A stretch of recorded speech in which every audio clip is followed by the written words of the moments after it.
Good morning friend. এটা হচ্ছে আমাদের ধান। এটা আমাদের ধান গাছ। এগুলো আমাদের ধান। আর এইখানে এটা হচ্ছে পুকুর। এখানে পুকুরের চারিপাশে আমরা এখানে পেয়ারা গাছ তৈরি করা হয়েছে। আমার একটা ভাই করেছে গোল্ডেন 8 পেয়ারা।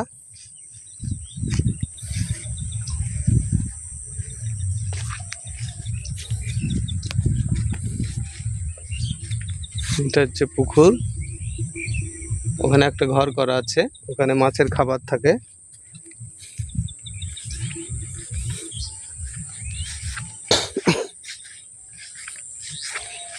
তো পেয়ারার অনেক ফুল জালে চলে এসছে।